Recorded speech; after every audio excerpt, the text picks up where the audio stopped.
Ya, pemirsa, untuk membahas lebih lanjut permasalahan turis di Pulau Bali, kita sudah terhubung dengan Mbok Niluh Jelantik, pengusaha sekaligus tokoh masyarakat Bali. Selamat siang, Mbok. Selamat siang untuk Baik, kalian berdua. Salam sayang dari Mbok Nilu. Salam salam kenal. ya, salam kenal, salam Salam sehat, dan salam kenal, sayang salam juga untuk sayang Mbok kembali Niluh Mbak ya. Nilu. Baik, Mbok Niluh, ini bicara mengenai hal yang kemudian terjadi akhir-akhir ini terkait dengan berita tentang wisatawan asing yang bertingkah aneh-aneh di Bali ini sering muncul. Sebenarnya seperti apa situasi wisatawan asing di Bali saat ini yang Anda capture, Mbok Niluh?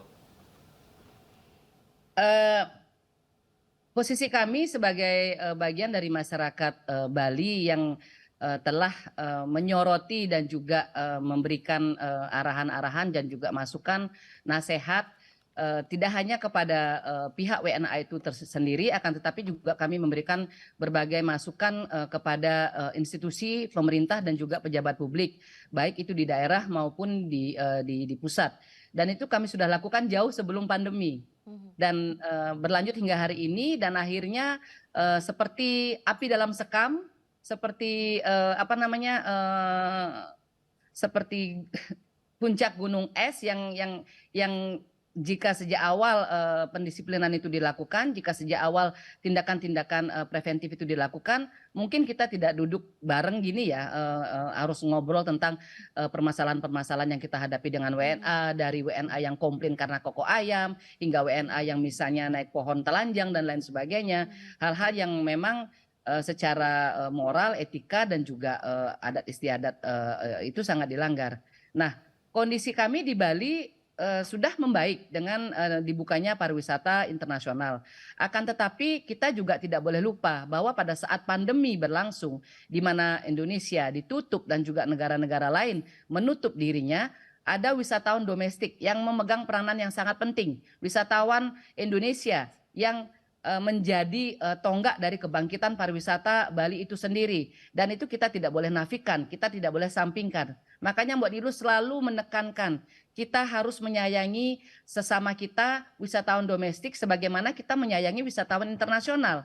Nah, kalau urusan izin kerja misalnya, jika ada misalnya warga negara Indonesia atau misalnya saudara-saudara kita yang bekerja di Bali, berusaha di Bali, misalnya belum memiliki izin yang resmi, misalnya melakukan pelanggaran dan lain sebagainya, itu mereka akan berhadapan dengan pihak yang berwajib, dengan aparat, dengan Satpol PP dan lain sebagainya.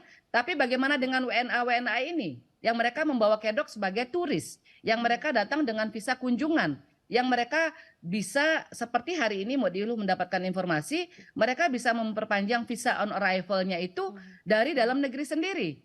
Jadi mau tidak mau, sepertinya kita itu justru membuka pintu untuk orang-orang ini ngelunjak gitu loh. Untuk WNA-WNA ini merasa punya kesempatan lebih, bukan hanya sekedar menjalankan usaha tanpa izin, akan tetapi mereka justru akhirnya merebut merebut lahan-lahan pekerjaan yang sudah dilakukan oleh masyarakat. Jadi kita bisa bayangkan bagaimana WNA ini bisa membuka rental motor, bagaimana WNA ini bisa mengajari orang senegaranya atau sekaumnya itu untuk naik motor. Bagaimana mereka bisa menjadi guru surfing, guru yoga, menjadi profesional, menjual properti, dan banyak sekali profesi-profesi lain yang dilakukan oleh mereka, dan mereka secara terbuka mempromosikan itu di sosial media. Dan di saat yang sama pihak masyarakat mereka harus mengadu, dan mereka mengadunya kemana? Mereka mengadunya ke Nilu Jelantik. Sejauh ini Mereka Mbak mengadu. Nilu, Jadi ya, yang sudah dimediasi oleh Mbak Nilu sendiri seperti apa nih? Apakah kemudian aparat mungkin dari imigrasi ataupun setempat nih sudah ikut membantu begitu, ikut membantu Mbak Nilu seperti apa? hubungan Mbak Nilu dengan pihak imigrasi, dengan pihak kepolisian itu sangat baik. Jadi kita selalu tektokan, kami selalu tektokan jika ada misalnya hal yang Mbak Nilu sampaikan dan itu menyebar di masyarakat, itu pasti akan ada komunikasi antara Mbak Nilu dengan imigrasi. Dan Mbak Nilu kenapa melakukan itu? Karena di satu sisi ada pengaduan, di sisi lain kita juga menempatkan institusi ini di tempat yang terhormat, bahwa mereka bekerja, bahwa mereka juga melakukan sebaik-baiknya yang mereka bisa, baik itu imigrasi, kepolisian maupun pemerintah pusat dan pemerintah daerah. Cuman tidak akan bisa maksimal jika aturan dasar itu dibuat dan ditegakkan, disosialisasikan.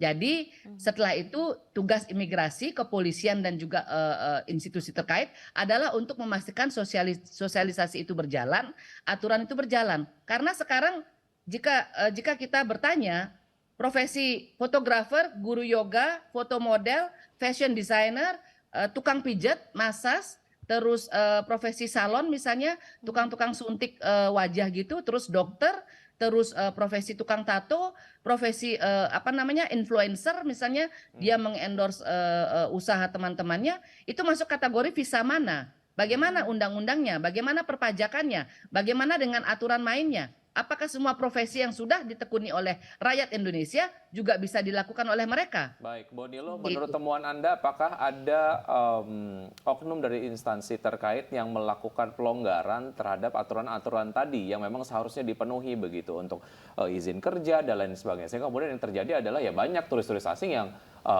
bekerja di Bali begitu.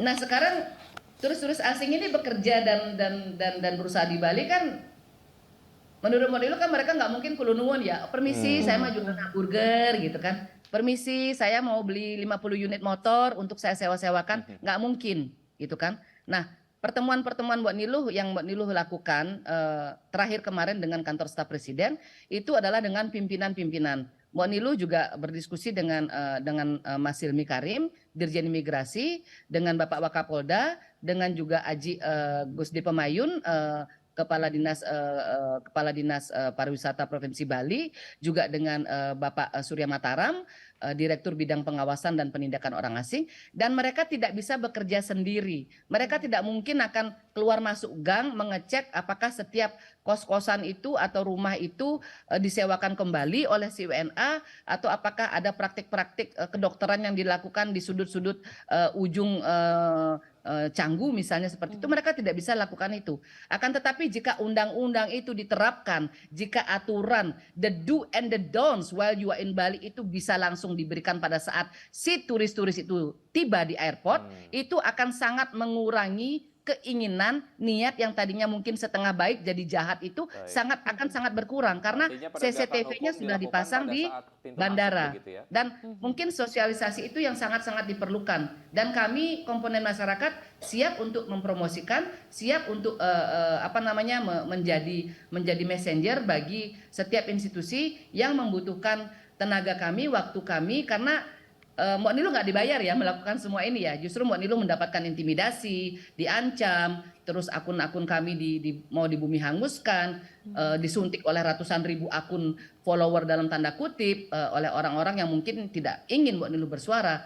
Kami tidak dibayar, kami tidak ingin mendapatkan apapun dalam bentuk pujian dan lain sebagainya. Kami hanya ingin aturan kami taati, warga Indonesia mentaati aturan.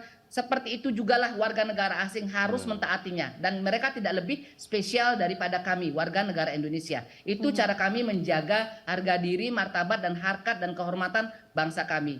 Dan jadi mohon agar aturan itu mulai ditegakkan pada saat tiba di airport.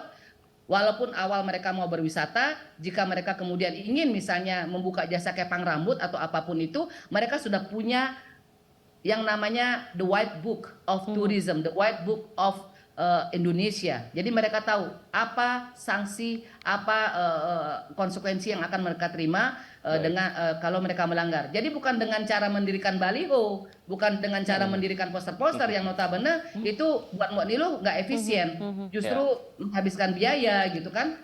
Jadi lebih baik dari akarnya kita perbaiki. Setelah itu para petugas imigrasi akan melakukan pengecekan berkala, bapak-bapak polisi akan bisa berada di jalan untuk mengecek kendaraan-kendaraan yang melanggar. Baik. Dan itu bisa dilakukan dengan kontinu seperti itu. Jadi kita nggak bicara oknum A, B, C, dan D ya sayang ya, karena kita bicara sekarang urusan regulasi. Ya, Baik, diperlukan penegakan hukum yang betul-betul baik supaya hal-hal seperti ini tidak terjadi begitu ya. Iya, dan ini perlunya kolaborasi begitu ya, Ya. Mbok Niluh ya.